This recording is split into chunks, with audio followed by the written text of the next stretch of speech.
Hello everyone. Let's start the discussion today's Hindi newspaper, that is 2nd March. Coming to editorial, there was a very nice article written on Universal Basic Income Scheme. Of late, Universal Basic Income is gaining ground globally. So it's imminent that India also must start implementing this scheme.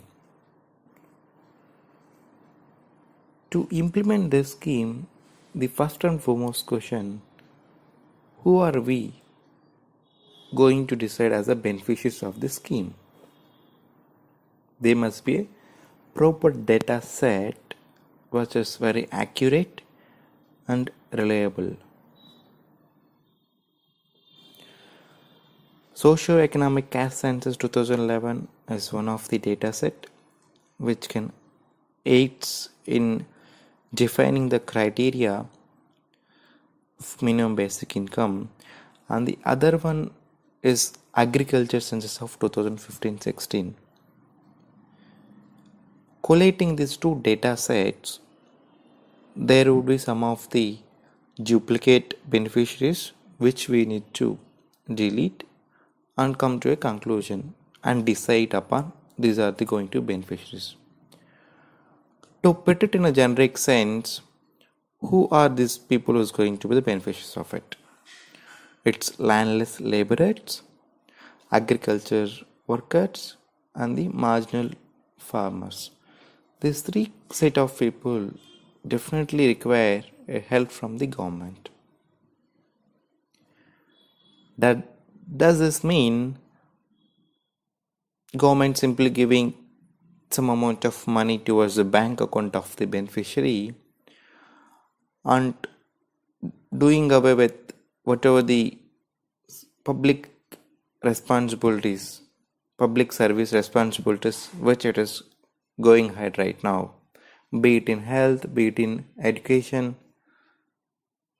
So what are we suggesting here? Are we suggesting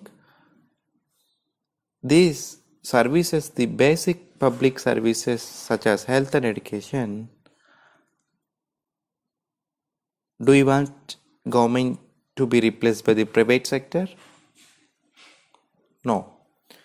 That's absolutely not the essence, not the objective of this universal basic income. Okay. This is going to be complementary to whatever the public services which the government is doing, be it in health, be it in education, be it the schemes like Narega.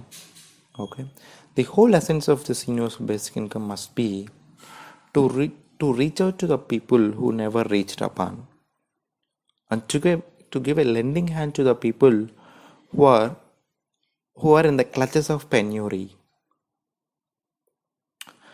The perceived benefits of the scheme is landless laborers and marginal farmers, they don't have proper institutional credit at this point in time. Often they has to rely on the outside money lenders at a very high rate of interest. It starts from 24% to goes up to 60% as well, which is the only reason why our farmers are committing suicides. Our farmer families are in the total indebtedness. So this basic income acts as a cushion for their daily expenses and the investments or the work they want to do anything.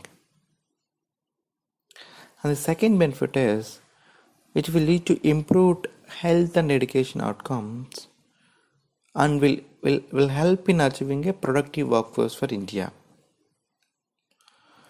This whatever the money we're going to give to the people, obviously they're going to spend in terms of consuming something or the other, which will have a role in the growth of rural economy, and the income inequalities will also be reduced.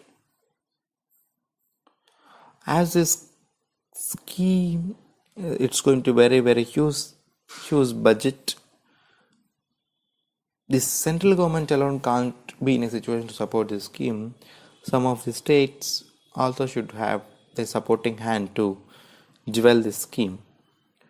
The options like having a wealth tax can be used to fund this scheme.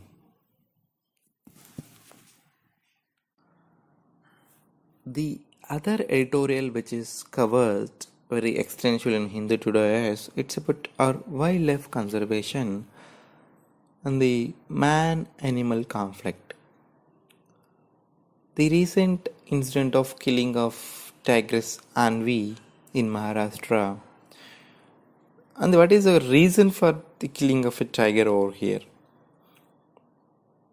is something which we need to understand. If you see, our tiger population has been doubled in last 13 years, but the tiger reserves or the areas which are allocated to tiger conservation has not increased as per the tiger requirements. And one more reason is there are so many development projects which are being in pipeline, which are already going on wildlife conservation areas, which in a way enabling humans to get into tiger conservation areas. It's we as a human are getting into the areas of the tiger and we are in a we are inviting human wildlife conflict over here. So this is very serious question which need to be understood, which need to be dealt.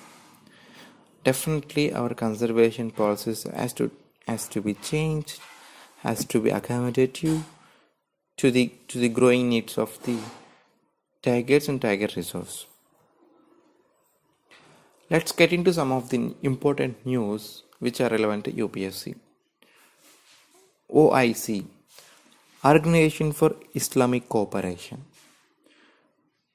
Yesterday there was an OIC conference wherein for the first time India has attended as a guest of honor, guest speaker over there. Sushma Swaraj represented India. It's a very positive news. It's a win for the diplomacy of India. The reason being, OIC is the second largest organization after United Nations.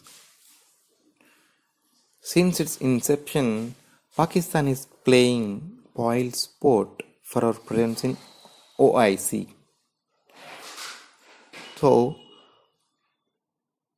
the very reason of we are going there and giving a guest speaker can be named as a success for diplomacy. And one more important thing is we need to understand India is not a member of OIC yet.